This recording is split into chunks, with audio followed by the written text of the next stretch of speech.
जय महाराष्ट्र। तर बिग बॉसच्या घरामध्ये विकेंडचा वार ह्या वीक मध्ये आपण खूप वेट करत होतो की विकेंडचा वार कधी येतोय आणि रितेश सर निकीला कधी झापतायत किंवा कधी तिला बोलतायत, कारण तिने खूप चुक्या केल्यात ह्या वीक मध्ये आणि तो टाइम आलेले आणि निकीला आहे ना खूप मोठी शिक्षा दिली, ते म्हणजे 2 शिक्षा दिलेत।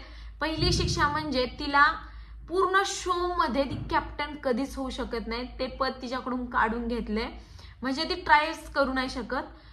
त्यामुळे तिला खूप मोठी शिक्षा भेटली। आणि दुसरी शिक्षा काय असणार आहे हे तर आपल्याला आजच्या वीकेंडच्या वार मध्ये समजणारच आहे। आणि दुसरी गोष्ट, जान्हवीला माफ केले, त्यामुळे जान्हवीला सुद्धा बसायची संधी दिली, रितेश सरांसोबत बोलायची संधी दिली।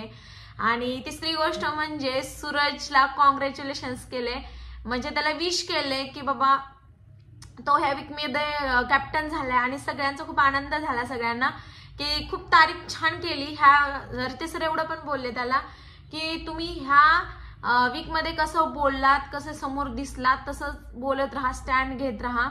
आणि त्यांना सूरजला समजावून सांगण्याचा पण प्रयत्न केला की कॅप्टन्सी टास्क हा जबाबदारीचे, त्यामुळे व्यवस्थित जबाबदारी सांभाळा। आणि आज रितेश सरांना पण भारी वाटलं बाबा ह्या वीक मध्ये तो दिसलाय।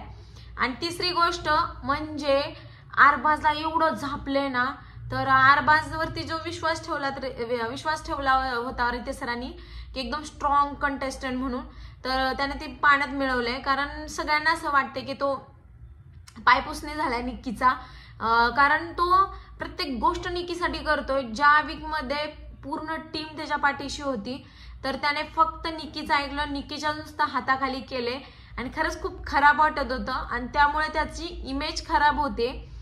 त्यामुळेच रितेश सरांनी त्याला खूप झापले ह्यावेळी।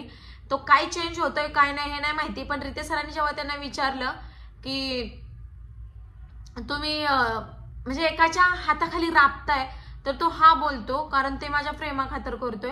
तर खरंच पागल झालाय आरबाज, कारण त्याने सरळ असं उत्तर दिलंय।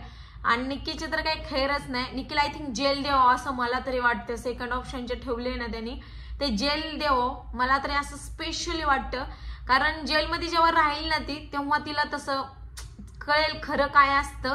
कारण जसं जान्हवी जास्त फडफड करत होती, कोंबडी फडफडल्यावानी ना, तशी आता ही निकी करते। जान्हवीला कशी शिक्षा दिली, जान्हवी कशी शांत राहिली, पण निकीला पण ही शिक्षा झाली पाहिजे अशी पूर्ण जनतेला आणि महाराष्ट्राला सुद्धा वाटतं। कारण प्रत्येक वेळी तिला पाठीमागच्या वीक मध्ये पण तिला थोडं तिच्या चुकांवरती पांघरून घालण्याचा प्रयत्न केला होता रितेश सरांनी, तर रितेश सर पण थोडेफार ट्रोल झाले होते। कारण सगळ्यांना माहित होतं की निकी खूप चुका करते, निकी खूप उद्धटपणे बोलते आणि ह्यावेळी तर कोणाच्या बापावर जाण्याची हेच नाहीये, कोणी जाऊच नाही शकत। आणि एवढी हिंमत झाली तिनं, डायरेक्ट 2 वेळा असं बोलले, जान्हवीला पण बोलले आणि हिला पण बोलली, आर्याला पण बोलले। आणि खरंच हे खूप चुकीचे, अरे तुमचा खेळ आहे, आई वडिलांना कशाला आतमध्ये आणताय। आणि प्लस निकी खूप उद्धटपणे बोलते, त्यामुळे कोणालाच नाही आवडत यार। सगळेजण असे कमेंट करतात की निकीला घराच्या बाहेर काढा, निकीला घराच्या बाहेर काढा। आता जान्हवी थोडीशी चांगली वागायला लागले, थोडीशी सुधारले, तर रितेश सरांनी लगेच तिला माफ पण केले। आणि तिने प्लस जेव्हा कॅप्टन्सी टास्क होता त्यामध्ये सूरज, अंकिता आणि वर्षाताई एकाच बाजूला असून ती स्ट्रॉंग खेळली, स्ट्रॉंग प्लेअर आहे, पण ती फक्त एवढंच की इथून खराब करते ती बोलताना, नाहीतर ती खूप स्ट्रॉंग प्लेअर आहे, ती खूप स्ट्रॉंग मुद्दे मांडू शकते, फक्त ती इथून घाण करते। कारण एवढी घाण करते ना की जनतेला असं वाटतं की तिला बाहेर काढून फेका, त्यामुळे तिने खूप खराब करते। ना तर स्ट्रॉंग प्लेअर आहे, अंकितापेक्षा पण स्ट्रॉंग आहे। आणि अंकिताचं मला अजिबात ह्या वीक मध्ये आवडलं नाही, मला तर वोट करावं असं तिला वाटलं नाही, कारण तिनं एवढी अशी म्हणजे सूरजला अशी ह्याच्यासारखीच बघते, म्हणजे जेव्हा तो झिरो आहे, अरे तुला सपोर्ट करतोय, फक्त ती आहे ना सपोर्टसाठी, मतासाठी, एक मत वाढते म्हणून त्याला सपोर्ट करते। पण अभिजित आणि पॅडीदादा खूप छान खेळले, खूप छान सपोर्ट केला सूरजला, आणि सूरज कॅप्टन झाला हे पण खूप महत्वाचं होतं। कारण आपल्याला ह्याची भीती नव्हती की तो नॉमिनेशन मध्ये वाचणार नाही, कारण अख्खा महाराष्ट्र त्याच्या पाठीशी होता, फक्त एवढंच होतं की त्याला पण एक चान्स द्यावा। आणि निकी सगळ्यांच्याच कॅप्टन्सी मध्ये उद्धटपणे वागते, तिने वर्षाताईंच्या ह्याच्यात पण तसंच केलं, अंकिताच्या कॅप्टन्सी मध्ये तसंच केलं, आरबाजच्या मध्ये फक्त तिने काय दाखवलं नाही, कारण आरबाजचं 2-3 दिवसच काय होतं, नंतर निकी झालेली। आणि निकी स्वतःच्या ह्याच्यामध्ये कशी वागत होते, खूप म्हणजे विचित्र होतं। आणि निकीला ही जास्त हार्ड शिक्षा भेटली पाहिजे, जान्हवीला जशी 8 दिवस भेटली ना तशी तिला 1 महिना तरी अशी पाहिजे त्याच्यामध्ये, अशी स्वतः माफी मागायला पाहिजे. बिग बॉस मला एकतर घराच्या बाहेर काढा, मी माफ करते, नाही तर मला ह्याच्या बाहेर काढा. जसं जान्हवीला शिक्षा दिली होती तशी शिक्षा द्यायला पाहिजे होती, किंवा ह्याच्यापेक्षा हार्ड शिक्षा पाहिजे. जे बोललेत ना रितेश सर, प्रोमो पण आउट झालाय, की दुसरी शिक्षा, पहिली शिक्षा ते सांगतात की ह्या पूर्ण सीझन मध्ये ती कॅप्टन्सी टास्क खेळू शकत नाही किंवा कॅप्टन बनू शकत नाही. आणि सेकंड शिक्षा त्यांनी प्रोमो मध्ये अजून काही दाखवलेलं नाहीये, पण जान्हवीपेक्षा स्ट्रॉंग पाहिजे असं मला तरी वाटतं, कारण ती सुधारली पाहिजे एका ह्याच्यामध्ये.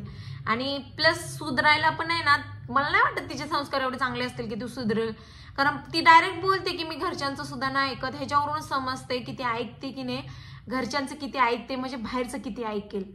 आणि रितेश सरांनी पण समजलं की बाबा जास्त डोक्यावर घेतल्यामुळे तिची हवा डायरेक्ट डोक्यात गेले. तिने रितेश सरांनी डायरेक्ट तिला म्हणून दाखवले की तुमची जेव्हा पाठीमागच्या वीकमध्ये जर थोडंसं हवेत घेतलं तर ती हवा वरती आलेली डायरेक्ट डोक्यात गेले आणि तो तुमचा माज कमी करा, असं डायरेक्ट बोलले तिला. आणि तिला काही फरक पडत नाही यार, ती खाली मानगावला हसते ना, तिच्या डोळ्यात पाणी येते ना, काय नाही.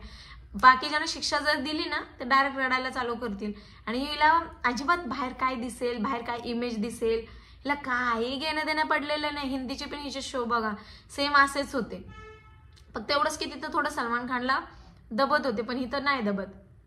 आणि हिला काय नाही फरक पडत बाहेर इमेज कसली जाते किंवा मला बाहेर लोक काय बोलत असेल. असं वाटतं की माझ्यामुळे बिग बॉस चालतंय, अरे तुझ्यामुळे बिग बॉस चालत असं तुला एकटीलाच भरलं असतं ना. आणि हिला जास्तीत जास्त ती सेकंड शिक्षा भेटली पाहिजे. आणि आजचा भाग खूप छान आहे, आजचा भाग पाहायला पण विसरू नका, विकेंडचा वार. आणि नक्की मी संध्याकाळी पण अपडेट देईन. आणि आता इथेच संपते, थांबवते हा व्हिडिओ. तोपर्यंत भेटूया नवीन एका व्हिडिओमध्ये. तोपर्यंत जय महाराष्ट्र.